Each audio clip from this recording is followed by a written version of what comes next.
찾으셨으면 같이 읽습니다.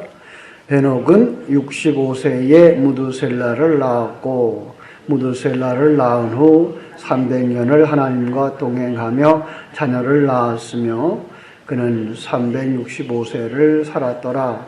에녹이 하나님과 동행하더니 하나님이 그를 데려가심으로 세상에 있지 아니하였더라. 아멘. 어제의 말씀 대강의 내용을 기억합니까? 4장의 그 저주받은 자의 삶을 잘 살펴보니까 그들은 세상에서 예술과 문화 그리고 기업을 운영하는 자들의 삶을 살면서 형통하더라. 그런데 그 삶을 위해서 세상 속에서는 시기하고 질투하고 또 화내고 심지어는 그걸 갖다가 살인하는 자들이라고 했죠. 왜냐하면 자기가 스스로 행복을 지켜야 되고 자기가 스스로 자기의 그 안전을 지켜야 되기 때문이죠. 그런데 이 세상에 사는 사람들은 다 그렇더라. 로마서 3장 10절에 의인은 없나니 하나도 없도다. 로마서 3장 23절은 모든 사람이 죄를 범하였다. 모두 다 그렇다. 이 땅에 태어나는 사람은 하나도 빠짐없이 다 그렇다. 그런데 그 속에 어떤 자들, 씨 가진 자들이 남을 위해 자기를 희생하는 삶을 살더라.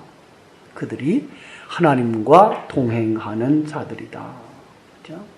그래서 세상 속에서 하나님과 동행하는 자들은 세상적으로 죽는 삶이다. 그래서 이제 전 계속해서 뭐가 나와요? 죽었고 죽었더라 죽었더라. 이게 이제 5장 전체 내용인데 그 중간에 오늘 우리가 읽은 에녹의 이야기가 나오는 거죠. 그죠?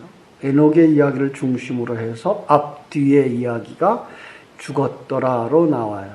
그 얘기를 우리는 유대인들의 문학기법 가운데 그 샌드위치 기법이라고 그래가지고 앞뒤에 빵 쪼악 넣고 가운데 고기 속을 넣는 그런 그림을 통해서 앞뒤의 내용이 바로 이 내용이다를 알려주는 것이라고 그랬죠. 근데 그 죽음은 뭐예요? 멸망의 죽음도 있지만 완성의 죽음의 개념이 있다. 완성으로 가는 것. 하나님과 동행하는 사람은 이 세상에서 죽는 거죠. 그 완성으로 죽는 것. 그리고 하나님과 동행하는 것, 옛사람을 벗고 새사람을 입는 것처럼 설명되어 있어요. 그리고 예수처럼 사는 것. 그래서 히브리서 11장 13절을 인용해 주셨죠. 그죠? 히브리서 11장 13절에 믿음의 사람들을 다 이렇게 살았고 이렇게 살았고 이런 사람은 믿음으로 어떻게 살았고 라고 말하고 마지막에 뭐예요? 다 믿음을 따라 죽었다 이렇게 얘기하죠. 다 믿음을 따라 죽었다. 이건 완성의 죽음이라는 거죠. 그죠? 그가 부활하신 사람이고 하나님과 동행하는 사람이다 라고 하는 것을 말했어요. 그 설명이 오늘 말씀처럼 단순히 믿음 좋은 사람은 죽지 않고 천국 간다가 아니라는 사실이죠. 상당히 우리 성도님들이 단순해요. 우리 사람들이 단순해요. 왜냐하면 그냥 성경 구절이 그렇게 말했으면 그냥 그렇게만 알고 있고 그 이상은 생각을 못하는 거죠. 생각을 하고 싶지도 않고. 그래서 과거 어른들은 요즘은 뭐 그런 분들이 그렇게 별로 없어요. 그나마 그것도 없어요. 뭐가 없는가 하면 죽지 않고 천국 가야지. 믿음 좋으면 열심히 신앙생활하면 죽지 않고 천국 간다는 그런 생각하려 있어요. 요즘은 얼마나 변질됐어요? 천국에 가겠다는 생각은 가지지도 않아요. 뭐 하고 싶죠? 이 땅에서 잘 살아야지. 예수 믿어서 이 땅에서 잘 살아야지. 그리로 갔어요. 왜냐하면 너무 간증하러 다니는 사람들 또 강단에 세우는 간증자들이 난 예수 믿고 이렇게 잘 됐다라는 얘기만 하고 있었기 때문에. 그런데 정말 잘 됐나요? 한국 기독교 100여 년의 역사 어떻게 보세요? 지금 그래서 예수 믿는 사람은 다 잘 돼서 한국의 갑부들은 다 성도들인가요? 그렇지 않잖아요. 그래서 그 문자적으로 그렇게 보지 않는 것이 훨씬 좋습니다. 타락한 상태, 죽음의 상태에 있는 사람들이 하나님의 은혜로 건짐받는 것을 얘기하는 것이고요. 그게 교회라고 하는 사실이죠. 그죠? 그것이 하나님의 일이래요. 그래서 요한복음 6장 28절로 29절에 보면 무엇을 하여야 영생을 얻으리까? 라고 묻고 대답이 뭐예요? 하나님께서 보내신 이를 믿는 것. 그 이상 것이 없어요. 우리가 할 수 있는 것.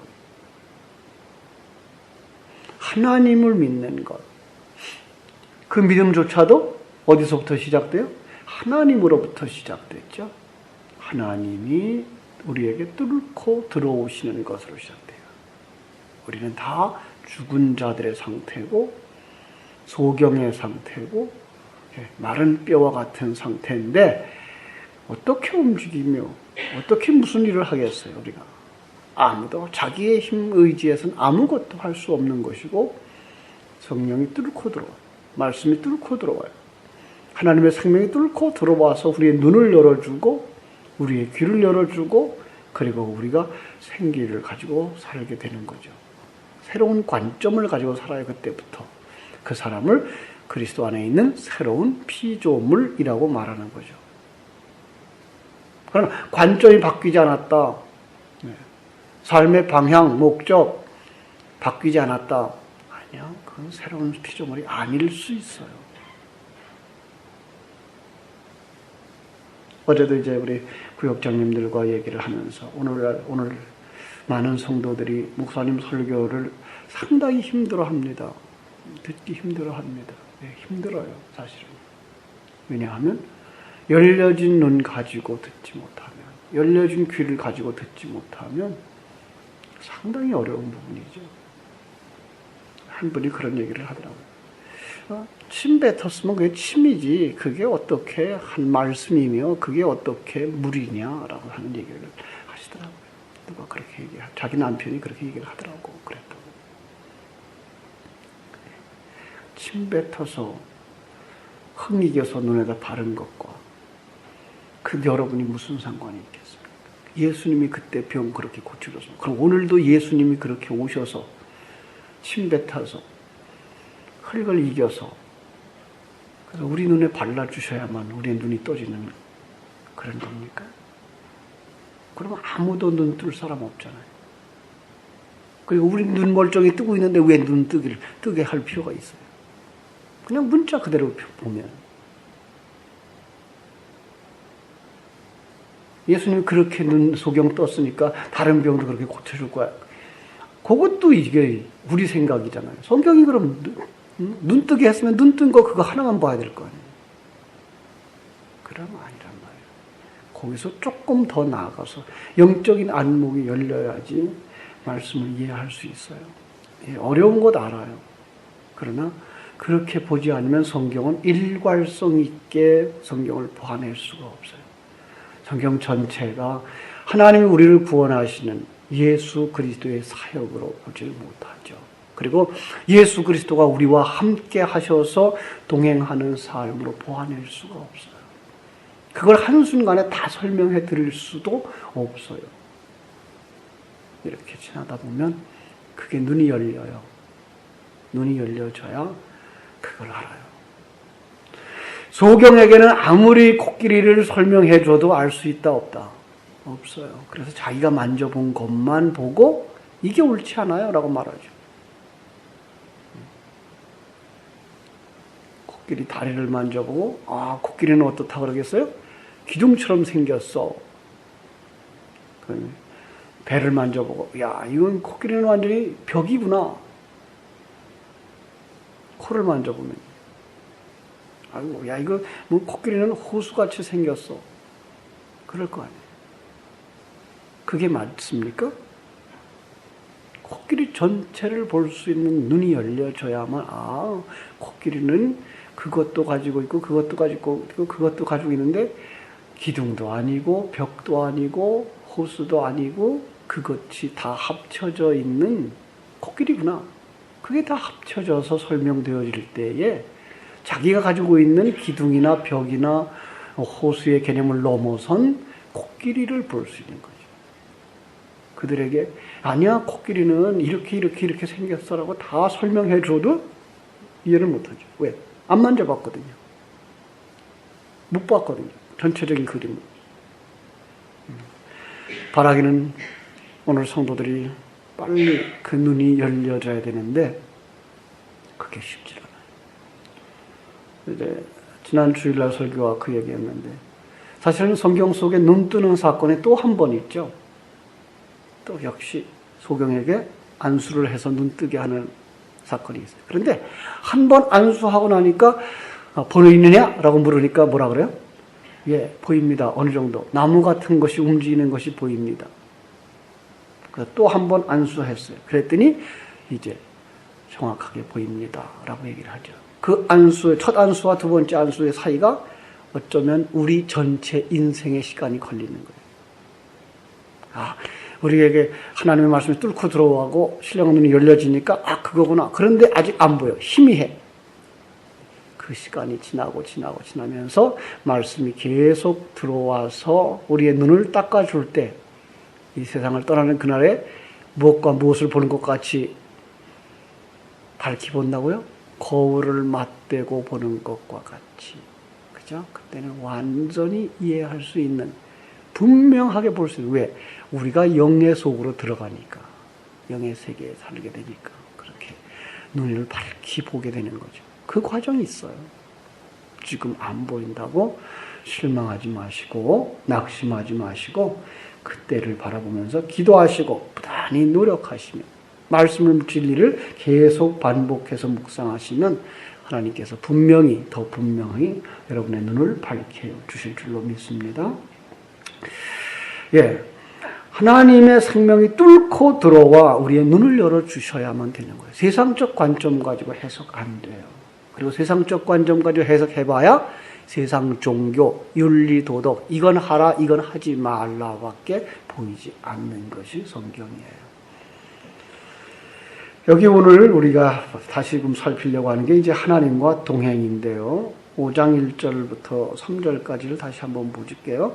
이것은 아담의 계보를 적은 책이니라. 하나님이 사람을 창조하실 때에 하나님의 모양대로 지으시되 남자와 여자를 창조하셨고 그들이 창조되던 날에 하나님이 그들에게 복을 주시고 그들의 이름을 사람이라 일컬으셨더라.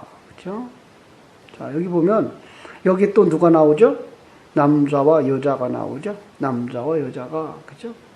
그런데 그 남자와 여자가 뭘 상징한다고요? 예수 그리스도와 교회를 상징하는 거라 그랬습니다. 그죠? 그거 이미 완성되어졌고, 장차 완성되어질 우리의 모습이다라고 하는 거 꼭 기억하시고, 그때부터 하나님의 백성의 족보가 이제 시작돼요. 아담은 130세에 자기의 모양 곧 자기의 형상과 같은 아들을 낳아 이름을 셋이라 하였고. 왜 여기서 가인이 나오지 않고 셋이 나온다고요? 이건 믿음의 족보이기 때문에.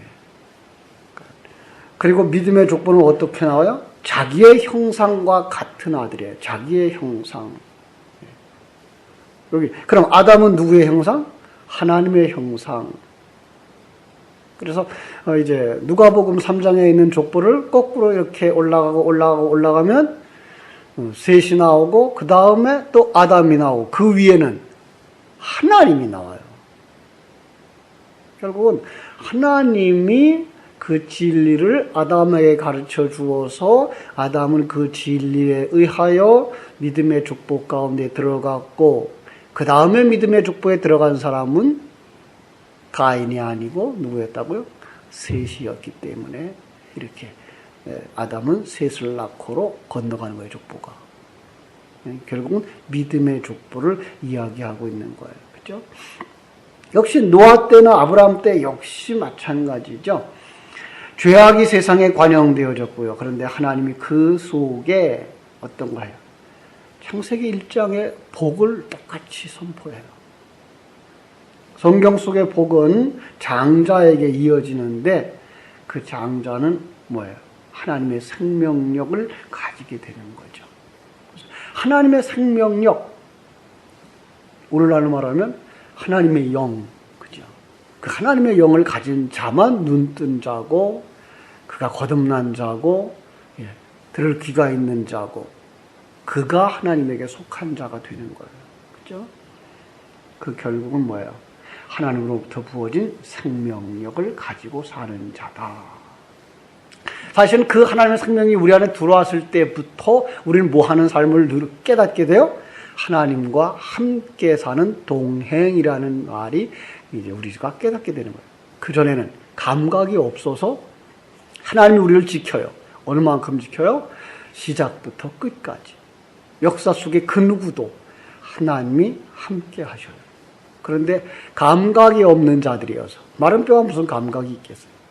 감각이 없는 자들이어서 우리는 그냥 하나님이 동행하고 있는 걸 모르는데, 하나님의 생명력이 우리 안에 뚫고 들어오니까, 하나님의 생기가 우리 안에 뚫고 들어오니까, 진리가 들어와서 눈을 열어주니까 같은 얘기죠.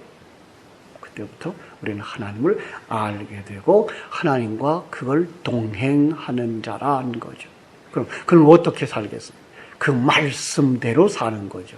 그 말씀이 무엇을 의미하고 있었는지, 그 말씀이 우리에게 무엇을 이제 만들어 가시는지, 무엇을 목표로 하고 우리를 이끌어 가시는지, 삼위일체 하나님이 어떻게 우리를 만들어 가기를 원하는지를 아는 자는 그 말씀에 의하여 살아가게 되는 것이고, 세상 것에 연연하여 세상에 목매고 살지 아니하고 하나님 나라에서 완성될 그 나라를 바라보면서 살고, 내 인생 속에서 하나님이 일하고 계심을 깨달아 알기 때문에 그 가는 발걸음 하나하나가 하나님과 동행하는 것임을 깨달아 알게 되고, 그리고 그 속에서 우리는 잘 가고 있는 거야. 어떻게 해요? 모든 것을 합력하여 선을 이루시는 하나님을 나의 아버지로 가지고 있기 때문에. 그래서 그때부터 우리는 내게 주어진 환경, 그것이 고통일지라도, 그게 실패일지라도, 심지어는 그게 질병일지라도 나를 만들어가고 계신 하나님의 손길이야로 볼 수 있는 거죠. 그럼 우리는 전부 포기하고 살란 말입니까? 예. 이 땅에 살아가는 날 동안 주님 그렇게 말씀하세요. 내가 주인 되자. 내가 주인 되자. 너는 내려놔. 그게 자기 부인. 내가 주인 되어서 너를 완성시키는 그 길, 십자가 지고 가는 길. 그래서 주님 말씀하신 것이, 나를 따라오려거든 자기를 부인하고 자기 십자가를 지고 나를 쫓으라. 엄마와 아버지, 자식을 나보다 더 사랑하는 자는 내게 합당치 않다. 이렇게까지 말씀하시죠. 그럼 이제 자식도 버리란 말이에요? 부모도 버리란 말이에요? 그 말 아니에요. 이제부터는 내가 네 주인이야. 네 아버지도 주인이 아니고 네 자식도 주인이 아니고 이제부터 내가 네 주인이야. 너는 내가 만들어준 그 환경 속에 최선의 삶을 살아. 여자는 여자의 역할, 남자는 남자의 역할, 어머니는 어머니의 역할, 자녀는 자녀의 역할. 그런데 그거의 주인이 나다. 그때부터 우리는 그분을 주인으로 삼고 주여 주여 하고 살게 되는 것입니다. 그렇게 주님에게 완전히 사로잡힌 자의 삶을 살지 않는 자는 사실 그를 향하여 주인님이라고 말할 수 있는 사람도 못 되는 거죠. 자, 그 하나님, 이제는 우리의 머리 되신 그 하나님이 우리를 만들어 가시는 것, 이게 천지 창조의 목적인 거죠.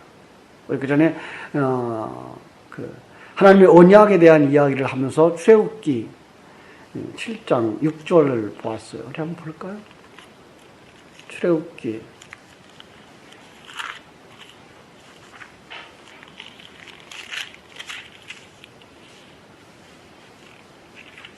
6장 7절. 6장 7절.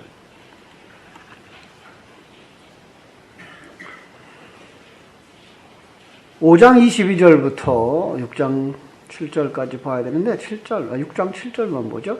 너희를 내 백성으로 삼고 나는 너희의 하나님이 되리니 나는 애굽 사람의 무거운 짐 밑에서 너희를 빼낸 너희의 하나님 여호와인 줄 너희가 알지라. 여기서 하나님이 우리에게 하고 싶은 게 무슨 말이에요? 너희를 내 백성으로 삼고 나는 너희의 하나님이 되리라. 이게 약속이에요. 이 말씀을 이제 성경 프로그램을 가지고 있는 분들은 한번 찾아보세요. 여기 전체 성경 속에서 이제 요 단어를 치고서 요 단어가 몇 번 나오나 보세요. 구약 성경부터 신약 성경 곳곳에 이 단어가 나와요. 하나님의 약속이에요. 간단히 찾아보면 고린도후서 6장 16절에도 나는 그들의 하나님이 되고 그들은 내 백성이 되는 것. 이걸 하나님이 창조의 목적 그리고 우리 인생의 경륜의 목적으로 두고 계세요. 고린도후서 6장 18절에서는 그걸 조금 바꿔서 내가 너희의 아버지가 되고 너희는 나의 자녀가 될 것이라. 그 다음에 요한계시록에 가서도 바로 그런 얘기로 묶어요. 전체 성경이 이걸 묶어서 이걸 갖다 뭐야? 창조의 목적, 하나님의 우리 경륜하시는 우리 인생의 목표 이렇게 볼 수 있어요. 그렇습니다. 하나님은 우리를 자기의 아들 삼으려고 해요. 그래서 제가 제자 훈련도 목적을 어디서 둬야 된다고요? 하나님의 일을 충성스럽게 감당하는 종을 만드는 게 아니라 제자 훈련의 목적은 아들을 만들기예요. 하나님의 자녀 되는 것. 거기까지 가야 되죠. 그걸 갖다 성경 전체 속의 언약이라 창조의 목적이라 그걸 누가 하신다고요? 내가 하나님이 하신다고요. 그럼 우리는 뭐 해야 하죠? 그분이 우리 안에 들어와 주인 되어지면 우리는 그분의 아들다운 삶을 살면 돼요. 여러분이 아버지의 아들입니까? 아버지의 딸입니까? 엄마의 딸입니까? 여러분 이제 그 연세쯤 되시고 나면 이런 생각하죠. 내가 하는 어떤 행위를 보면서 문득 누가 생각나요? 과거에 우리 엄마가 이렇게 행동했는데 그러지 않아요? 심지어는 애들 야단치는 그 모습을 보면서 옛날에 우리 엄마가 나를 이렇게 야단쳤는데 내가 꼭 엄마 닮아 있구나 하는 거 볼 수 있어요. 그렇죠? 남자분들도 마찬가지죠. 자녀를 야단치는 그런 일, 어떤 일을 처리하는 모습 보다가 문득 과거에 아버지가 내게 야단쳤던 모습 생각나고 아버지가 일했던, 판단했던 그 판단을 내가 지금 하고 있는 것을 볼 수 있었죠. 왜요? 내가 그 부모의 자녀이기 때문에. 그렇다면 여러분이 하나님의 자녀라면 어떻게 해야 돼요? 하나님처럼 살아야 돼요. 우리 하나님을 못 봤잖아요. 그럼 어떻게 살아야 돼요? 예수 그리스도처럼 살게 되는 거예요. 아니 그걸 닮으려고 해서 닮아지는 것이 아니라 진리의 말씀으로 채워서 성장하면 어느 날 우리의 삶 속에 누구의 모습이 보여요? 예수 그리스도의 모습이 보이는 거예요. 그걸 우리가 먼저 보는 게 아니라 다른 사람이 먼저 봤어요. 그래서 안디옥 교회에서 그 성도들의 삶을 보고 뭐라 그랬다고요? 그리스도인이라 하는 칭호를 줬어요. 그리스도 닮았네? 이런 거죠. 예수처럼 사네? 그 소리를 한 거죠. 예수꾼이네? 라고 그런 거죠. 예. 바로 그것을 하나님이 원하시는 거예요. 그러니까 예수님은 어떻게 사셨어요? 오늘 우리의 기도의 목표가 어디에 있어요? 예수님은 자기의 것을 위하여 자기의 것을 말하고 자기의 것을 성취하려고 노력하지 않았어요. 뭘 구했어요? 아버지의 뜻을 구했고 아버지가 하라는 말만 했고 아버지가 하라는 것을 했어요. 여기 있어요. 이게가 예수 그리스도예요. 그게가 하나님의 형상이고요. 우리가 닮아야 될 것입니다. 그래서 바울 사도 훗날 그렇게 얘기하죠. 내가 그리스도를 본받았다. 너희들도 나를 본받으라. 얼마나 교만한 것처럼 들려요? 그런데 그건 너무 교만해서 그렇게 얘기한 게 아니고 내가 지금 살아가는 삶의 스타일이 어떤지 봐라. 누구만 바라보고 있어요? 주님만 바라보고 주님으로 채워지고 주님의 말씀 따라 살려고 노력하는 내 모습. 그게 우리 예수님이 이 땅에 살 때 삶이었다. 앞에 있는 목사가 그렇게 말할 수 있어야 되겠죠? 선생님 된 사람들이 그렇게 말할 수 있어야 될 것이고, 구역에서 구역 식구들을 가르치는 선생들이, 구역장들이 그렇게 말할 수 있어야 되겠죠? 나를 본받으라서 내 행위를 본받으라는 거 아니고 내 중심이 어떻게 주를 향하여 가고 있는지 그거 본받으라는 거죠. 주님이 이 땅에다가 큰 재산을 안 모아놨어요. 바울 이 땅에다가 큰 재산을 안 모아놨어요. 그런데 왜 우리 이 땅에다가 재산 모아놓으려고 애를 쓰죠? 그건 예수 닮는 거 아니잖아요.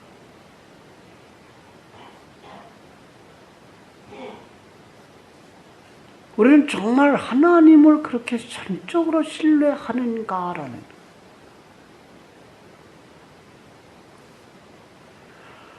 미래를 준비하지 말란 얘기 아니에요. 준비하셔야죠. 그러나 그걸 욕심으로 가지지 마세요. 그리고 하나님의 그 전적인 그 전능하심, 당신의 주인이라는 사실, 태어나면서부터 데려가는 그 시간까지 당신의 주인이라는 사실이 확실하게 믿어진다면 그분께 맡길 수 있는 자리까지 가야죠. 그럼 나중에 늙어서 먹을 거 없으면 어떻게 해요? 먹을 거 없으면 그냥 죽으면 되죠. 뭐 그렇게 어려워요? 죽는 게 무섭습니까? 천국 가는데 아직 그 준비가 안 되셨으면 주님과 동행하기 힘들어요. 왜요? 하나님과 마음을 합의하지 않고서야 어떻게 한 길을 가겠어요? 두 사람이 마음이 합의하지 아니하고서야 어떻게 동행하겠으며, 성경이 그렇게 말하고 있죠. 그분이 원하는 그 길을 전혀 모른다면 어떻게 그 길을 가겠어요? 제가 여러분에게 게으르십시오, 아무것도 준비하지 마십시오, 그 말을 하는 거 아니에요. 절대 오해하지 마세요. 우리가 이 땅을 살아가는 동안 열심히 살아야죠. 최선의 삶을 살아야죠. 그러나 그럼에도 불구하고 우리의 인생의 목표를 이 땅에다 두지 마시라는 거. 하늘나라에 두고 하늘나라를 사모하면서 그 하늘나라로 완성될 것을 바라보고 가시라는 거예요. 그죠? 그래서 성경 곳곳에서 기독교를 설명할 때 그렇게 말하죠. 하나님을 알라, 여호와를 힘써 알자. 그죠? 힘써 알자. 성경 속에서 그래서 그 아브라함 시대의 동시대 인물로 여겨지는 욥의 이야기. 그래서 욥기서를 성경 속에서 가장 먼저 쓰여졌다라고까지 얘기를 하는데, 그 얘기가, 그 욥기서가 기독교의 그 핵심 진리를 뭐라고 말해주는가 하면은 욥기서 마지막 부분에 가서 이런 말을 해요. 하나님이 어떤 분인지 수없이 설명하고 42장 1절부터 6절에서 이제야 하나님을 알았나이다로 나와요. 그리고 요한복음 17장 3절에서는 영생이 뭐예요? 하나님을 아는 것과 그의 아들 예수 그리스도를 아는 것, 이렇게 나오죠. 우리가 하나님을 모르고 어떻게 그분의 아들이 되겠어요? 어떻게 그분의 아들처럼 살아요? 여기서 안다고 하는 얘기를 어느 정도라고 그랬어요? 부부가 함께 아는 것만큼. 이건 무슨 말인가 하면 합일되어진 만큼, 그분이 내 안에 들어와 충만한 것만큼 나는 그를 아는 거예요. 나는 있어요, 없어요? 없어야 되는 게 그분을 아는 거예요. 그분에게 주권을 맡기고 그분의 진리로 충만되어진 상태, 이걸 안다고 말하는 거죠. 그런 사람들을 히브리서 11장 4절에서 에녹의 이야기를 하면서 뭐라 하는가 하면 죽음을 보지 않고 옮겼다. 어떻게? 하나님을 기쁘시게 하는 자는 증거로. 그러면서 히브리서 11장 6절은 어떻게 해야 하나님을 기쁘시게 한다? 하나님이 계신 것과 그가 자기를 찾는 자들에게 여러분 어떻게 하나님 찾습니까? 진리의 말씀을 끊임없이 추구하는 것, 그것이 하나님을 찾는 것이고 그것이 하나님을 기쁘시게 하는 거라 하는 사실입니다. 그 믿음조차도 하나님께서 주셔야 돼요. 인간의 이성으로, 지각으로 판단이 안 돼요. 오늘 제 설교가 어렵고 힘든 건 인간의 이성 정도, 인간의 경험 정도, 인간이 가지고 있는 자각 능력 가지고 진리를 보려고 하기 때문에 어려운 거예요. 거기서부터 조금 더 기도하세요. 더 열려지게 해달라고. 그리고 더 확실하게 해달라고. 간단하게 말씀 보겠습니다. 요한복음 14장 9절 10절에 보면은 하나님께서 빌립이 그렇게 얘기를 하죠. 아버지를 내게 보여주세요. 아버지 볼 수 있어요, 없어요? 예수님이 그렇게 말씀하죠. 나를 본 자는 아버지를 보았거늘. 그럼 예수를 본 사람들이 아버지를 어떻게 봤어요? 예수 안에 있는 진리를 들은 자들, 진리를 가진 자들이 아버지를 본 자들이에요. 인간 겉모양의 예수를 보고는 아무도 예수를 메시아로 보지도 아니하고 하나님을 아버지로 보지도 않아요. 그래서 그를 십자가에 못 박는 거 아니에요? 그런데 그 안에 있는 진리를 본 자들은 아버지를 본 자들이에요. 오늘도 여러분들은 진리를 볼 수 있어요. 어떻게? 진리로 그분을 알아요. 그래서 성경 속에 하나님의 이름은 하나가 아니고 수없이 많죠. 왜 그래요? 그것이 진리를 설명하고 있어요. 너무너무 큰 분이기 때문에 한마디로 설명을 할 수가 없어요. 그래서 여러 이름을 가지고 하나님은 이런 땐 이런 분으로, 이럴 때 이런 분으로, 이럴 때 이런 분으로 설명되어지는데 그게 다 모아졌을 때 우리가 신앙 고백하는 것처럼 전능하신 하나님을 내가 믿사오며가 나오는 거예요. 그 전능하신 하나님은 어떻게 해요? 안 계신 곳 없고 모르시는 것 없고 어디나 다 계시고 뭐든지 다 할 수 있는 그분. 거기에 이름을 여호와라고도 말하고 전능자라고도 말하고 주라고도 말하고 그죠?